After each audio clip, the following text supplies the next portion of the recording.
Sniper का नाम सीरी था और वह रशिया का सबसे बेहतरीन स्नाइपर था। ऐसे ही कुछ दिन बीत गए और मिकोला अपने साथियों के साथ अपने अगले मिशन पर निकल गया। लोकेशन पर पहुंचकर उन्होंने चारों तरफ माइंस बिछा दी और अपनी पोजीशन लेकर बैठ गए। थोड़ी देर बाद रशियन सैनिक वहां पहुंच गए और उन सैनिकों के साथ एवन भी था। एवन वही लड़का था जो स्कूल में मिकोला को परेशान किया करता था और अब उसने रशियन आर्मी ज्वाइन कर ली थी। लेकिन जैसे ही कर्नल शूट करने का ऑर्डर देता है तब मिकोला थोड़ा सा घबरा गया क्योंकि वह अपने स्टूडेंट को नहीं मारना चाहता था। लेकिन फिर मिकोला अपने जज्बात को साइड पर रखकर वहां रखे लैंड माइंस को शूट करता है तो वहां एक जोरदार धमाका होता है जिससे इवन समेत सभी रशियन सोल्जर्स मारे जाते हैं।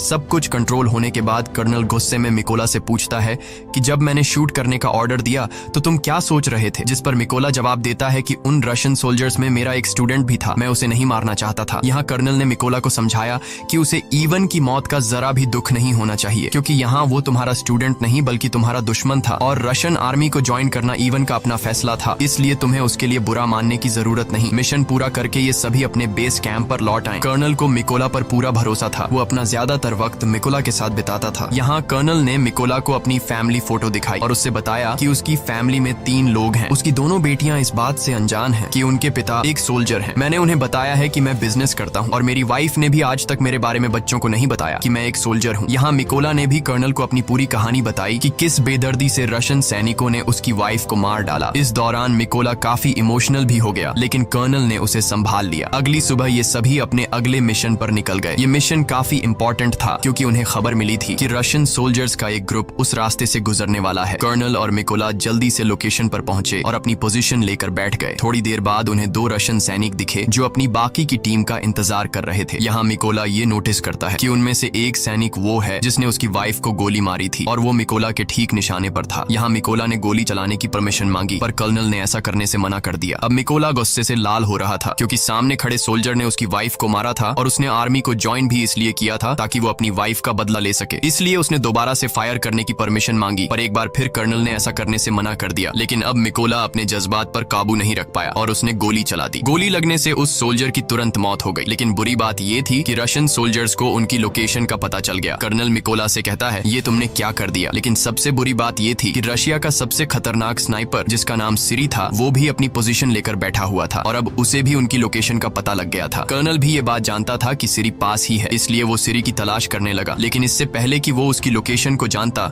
सीरी ने उसे एक हेडशॉट दे दिया और कर्नल की मौके पर ही मौत हो गई। अब मिकोला को समझ आया कि उसने कितनी बड़ी गलती कर दी है। उसकी गलती की वजह से कर्नल की जान चली गई। मिकोला को पता लगा कि रशियंस को उनकी लोकेशन का पता लग चुका है। उधर रशियन सोल्जर्स ने भी मिकोला के ऊपर जोरदार फायरिंग और बमबारी शुरू कर दी। अब बिगड़ते हालात को देखते हुए मिकोला ने पीछे हटने का फैसला किया। उसने कर्नल की बॉडी उठाई और अपनी पोजीशन से पीछे आने लगा। जल्दी वो दुश्मनों के इलाके से बाहर आ गया और सीधा अपने बेस पर पहुंचा। मिकोला को कर्नल की मौत का काफी अफसोस था और वो खुद को उसका जिम्मेदार ठहरा रहा था। यहाँ उसने कसम खाई कि वो सीरी को जान से मार देगा और कर्नल की मौत का बदला लेगा। जल्दी मिकोला को 2 रशियन स्नाइपर्स की खबर मिली और वो फौरन अपने अगले मिशन पर निकल गया। वो अपनी लोकेशन पर पहुंचा और अपना निशाना लगाकर बैठ गया। जल्द ही उसने स्नाइपर को मार गिराया पर उस स्नाइपर को मारते दौरान एक दूसरे स्नाइपर ने मिकोला को बाजू पर गोली मार दी थी। लेकिन उसने हार नहीं मानी और जैसे तैसे करके उस दूसरे स्नाइपर को भी मार गिराया। अब चूंकि वो काफी घायल था इसलिए वो एक सीक्रेट बेस पर चला गया और अपनी बॉडी को थोड़ा आराम देने लगा। इस दौरान उसे आर्मी के मेजर का कॉल आया और उसने मिकोला को बताया कि हमने उस स्नाइपर का पता लगा लिया है जिसने कर्नल को मारा था। उसके बाद मिकोला अपने बेस पर पहुंचा और यहाँ मेजर सभी को स्नाइपर के बारे में बताने लगा। मेजर बताता है कि उस स्नाइपर का नाम सीरी है और वो रशिया का सबसे बेहतरीन स्नाइपर है।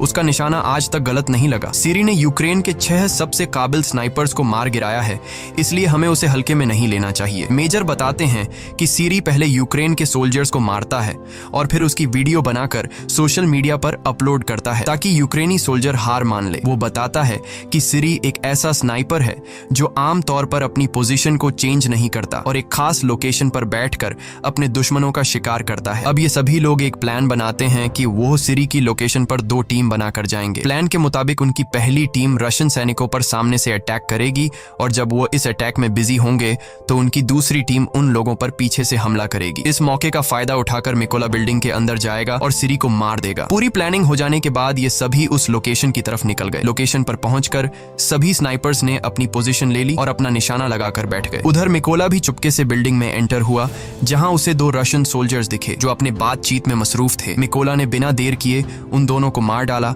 और बिल्डिंग में आगे बढ़ गया। इसके बाद उसने प्लान के मुताबिक अपनी टीम को सिग्नल दिया और सिग्नल के मिलते ही यहाँ बैठे स्नाइपर्स ने सभी सोल्जर्स को मार डाला। उधर सिरी ने ये नोटिस किया कि उसका कोई भी साथी उसे रिपोर्ट नहीं कर रहा है। उसे कुछ गड़बड़ महसूस हुई, इसलिए वो बिल्डिंग के छत पर चला गया जहाँ पहले से रशा का एक स्नाइपर मौजूद था। लेकिन ऊपर जाकर जब उसने स्नाइपर को देखा तो वो स्नाइपर मर चुका था। ये देखकर उसके दिल में घबराहट बढ़ने लगी और अब सिरी को एहसास हुआ कि यूक्रेन के सोल्जर्स ने उसे चारों तरफ से घेर लिया है। उसने अपने बेस पर बैकअप के लिए कांटेक्ट किया, लेकिन बैकअप टीम को उस तक पहुंचने में अभी 10 मिनट और लगने वाले थे। ये सुनकर वो फटाफट से अपनी पोजीशन पर आया और यूक्रेनी सैनिकों को ढूंढने लगा। लेकिन तभी उसने सामने टेबल पर रखा एक छोटा सा स्टैच्यू देखा, जो असल में उसके बाहर जाने के बाद मिकोला ने रखा था, जो उसे उसकी वाइफ ने दिया था। अभी सिरी कुछ सोच पाता कि तभी मिकोला ने उस पर हमला कर दिया और उसे चाकू मार मार कर उसकी जान ले ली। लेकिन इस हाथापाई के चलते बिल्डिंग में मौजूद दूसरा स्नाइपर थोड़ा अलर्ट हो गया, लेकिन अभी वो कुछ कर पाता उससे पहले मिकोला ने उसके पास से ग्रेनेड फेंक दिया और उस धमाके में ये आखिरी स्नाइपर भी मारा गया। थोड़ी देर बाद सिरी की बुलाई बैकअप टीम भी बिल्डिंग तक पहुंच गई, लेकिन वो इस बात से अनजान थे कि सिरी अब मर चुका है। इसीलिए जब उन्होंने सिरी को कॉल किया तो कॉल उधर मिकोला ने उठाया और उनसे कहा कि वो सभी मरने वाले हैं, और इतना कहकर उसने ट्रक के ड्राइवर को शूट कर दिया। अब गोली चलते ही रशियन सोल्जर्स में हलचल मच गई और वो सभी ट्रक के बाहर कूद गए। लेकिन वो इस बात से अनजान थे कि यूक्रेनियन स्नाइपर्स उन पर घात लगाकर बैठे हुए थे। यहाँ यूक्रेनी सैनिकों ने जोरदार शूटिंग शुरू कर दी और एक एक रशियन को चुन चुन कर मारा। इस मिशन के थोड़े दिनों बाद निकोला अपनी वाइफ की कब्र पर गया, क्योंकि उसने उससे जो वादा किया था वो अब पूरा हो चुका है। उसने उन सभी लोगों को मार दिया है जिन्होंने उसकी वाइफ और कर्नल को मारा था। यहाँ मिकोला ने कसम खाई कि वो आखिरी दम तक अपने देश की सेवा करता रहेगा,